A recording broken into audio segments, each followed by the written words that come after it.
the heart of the Italian peninsula, more than 2,000 years ago, a revolution began that would reshape the world. It was not just a city nor merely a kingdom. It was the beginning of a civilization that would rise from humble villages on the banks of the Tiber River to command the destiny of continents. This is the story of Rome. Rome began as a monarchy, ruled by kings, some legendary, others shadowed by myth.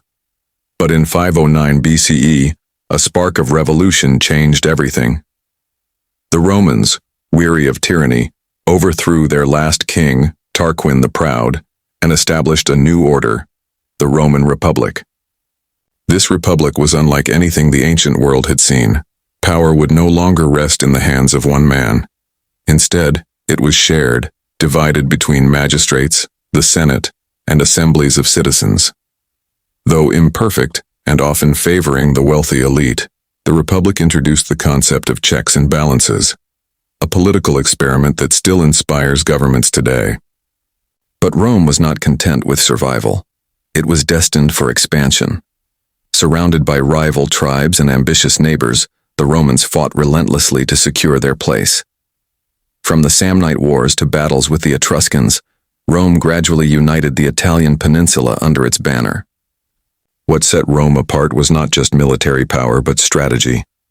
Conquered peoples were often granted citizenship or alliances, binding them to Rome's cause. Unlike empires built solely on conquest, Rome built a network of loyalty and integration, creating strength through unity. But Rome's destiny soon brought it face to face with a formidable rival, Carthage. Located in North Africa, Carthage was a wealthy trading empire commanding the Mediterranean seas. The three Punic Wars would define Rome's rise and nearly end it. In the Second Punic War, the legendary Carthaginian general Hannibal crossed the Alps with war elephants, striking terror into the heart of Italy. At Cannae in 216 BCE, he dealt Rome one of its greatest defeats, annihilating tens of thousands of Roman soldiers. But Rome did not break. Through resilience, determination, and the brilliant leadership of Scipio Africanus, the Romans carried the war back to Africa, defeating Hannibal at the Battle of Zama in 202 BCE. The victory marked a turning point. Rome was now the undisputed master of the Western Mediterranean. Carthage was crushed, and Rome's ambitions stretched further than ever before. Yet victory brought new challenges. With every conquest came wealth, slaves, and land. The Republic grew richer, but also more unequal.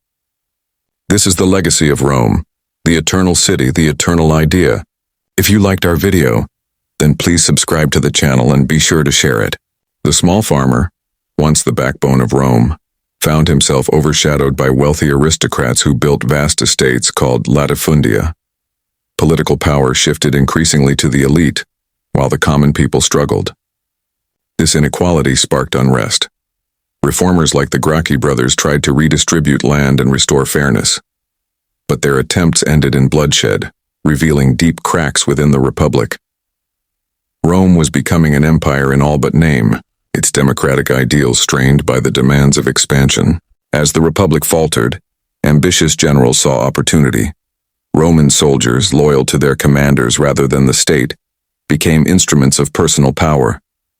Figures like Marius and Sulla transformed the military into political machines, ushering in an age of civil wars. Rome descended into chaos, brother fighting brother, citizens divided, the Senate powerless. Amid this turmoil rose one of history's most iconic figures, Julius Caesar. A brilliant general, Caesar conquered Gaul, bringing immense wealth and prestige. But his ambition alarmed the Senate. Ordered to disband his army, Caesar instead crossed the Rubicon in 49 BCE, a declaration of war against the Republic itself. The civil war that followed ended with Caesar's triumph. He declared himself dictator for life, signaling the death of the Republic. But his assassination on the Ides of March, 44 BCE, only plunged Rome deeper into bloodshed. From the ashes of civil war, a new order emerged. Caesar's adopted son Octavian, later known as Augustus, defeated his rivals and became Rome's first emperor. Though he claimed to preserve the Republic, Augustus wielded supreme power. Under his rule, Rome entered the Pax Romana, a golden age of peace, stability and prosperity. Roads stretched across continents, aqueducts carried fresh water to great cities, and Roman law united diverse peoples. The Republic was gone, but the Roman Revolution had given birth to an empire that would endure for centuries. The Roman Revolution reshaped human history. It was a story of ambition and innovation, of bloodshed and brilliance. Rome gave the world the idea of a republic, the discipline of legions, the architecture of colosseums and aqueducts, and the dream of empire. But Rome also serves as a warning that power, once unchecked, can consume the very freedoms it sought to protect. Today, the echoes of Rome live on, in our laws, our languages, our cities, and our dreams of greatness. Closing scene. Visual slow pan across the Roman Forum at sunset, music swelling to a crescendo. The Roman Revolution was not just the rise of an empire. It was the transformation of a people, a government, and a vision that continues to shape our world.